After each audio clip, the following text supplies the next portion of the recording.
প্রথম পাতে শাক খেতে ভাতের সাথে আমরা অনেকেই পছন্দ করি, আর তাই আজকে একটা সিম্পল কলমি শাকের রেসিপি। নমস্কার, কুইজিনিয়া চ্যানেলের পক্ষ থেকে সকলকে জানাই সাদর আমন্ত্রণ। আমাদের সবার চ্যানেল কুইজিনিয়াকে সাবস্ক্রাইব করে পাশে থাকা বেল বাটন আর অল আইকন প্রেস করে রাখলেই সব নতুন ভিডিও নোটিফিকেশান আপলোড মাত্র পৌঁছে যাবে আপনাদের সবার কাছে। আজকে আমি নিয়ে এসেছি দুর্দান্ত একটা শাকের রেসিপি, যেটা বানানো অত্যন্ত সহজ। এটা অ্যাকচুয়ালি কলমি শাকের রেসিপি। সম্পূর্ণ নিরামিষ পদ্ধতিতে বানানো এই শাকের রেসিপিটি অতি অবশ্যই একবার ট্রাই করতে ভুলবেন না যেন। নিয়েছি এখানে কলমি শাক, 1 আঁটি পরিমাণ কলমি শাক ছিল, সেটাকে কেটে বেছে ধুয়ে আমরা একটা থালার মধ্যে নিয়েছি। কিছু সবজি আছে, যেমন একটা আলু আছে মাঝারি সাইজের ডুমো করে কাটা, রয়েছে 100 গ্রাম পরিমাণ কুমড়ো, সেটাকেও ডুমো করে কেটে নিয়েছি, আর একটা মাঝারি সাইজের ঝিঙেকে আমরা লম্বা টুকরো করে কেটে নিয়েছি। সবজির মধ্যে কিন্তু আমরা এই 3 ধরনের সবজি ব্যবহার করছি। রান্নাটা হবে সর্ষের তেলে।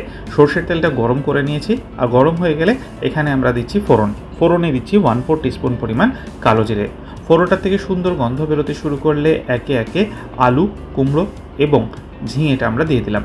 দিয়ে মিনিট খানেক থেকে মিনিট 2 সময় নিয়ে হালকা একটু নাড়াচাড়া করে নেব। এরপর আমরা এতে ওই কলমি শাকটা দিয়ে দিলাম। কলমি শাকটাকে দিয়ে আবারও মিনিট খানেক সময় নিয়ে সবজির সাথে মিশিয়ে নিচ্ছি।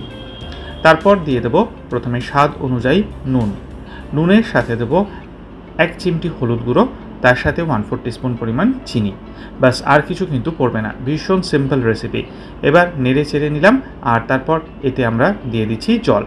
250 মিলিলিটার পরিমাণ জল আমরা এখানে ব্যবহার করেছি। একটু ঝোল রাখার চেষ্টা করবেন। জলটাকে দিয়ে ভালো করে নেড়ে চেড়ে মিশিয়ে নিন, আর তারপর একটা ঢাকনা চাপা দিয়ে এটাকে আমরা মিডিয়াম টু হাই ফ্লেমে 7 থেকে 8 মিনিট সময় নিয়ে কুক করব।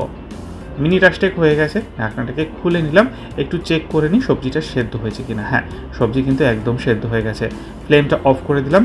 তৈরি হয়ে গেল দুর্দান্ত স্বাদের এই কলমি শাকের একটা ঝোল প্ররেসিপি। বাড়িতে অতি অবশ্যই বানিয়ে গরম ভাতের সাথে পরিবেশন করুন, আর খেয়ে আমাকে কমেন্টের মাধ্যমে জানান কেমন লাগলো। যদি ভালো লেগে থাকে বরাবরের মতো একটা লাইক এবং প্রচুর শেয়ার করতে ভুলবেন না যেন।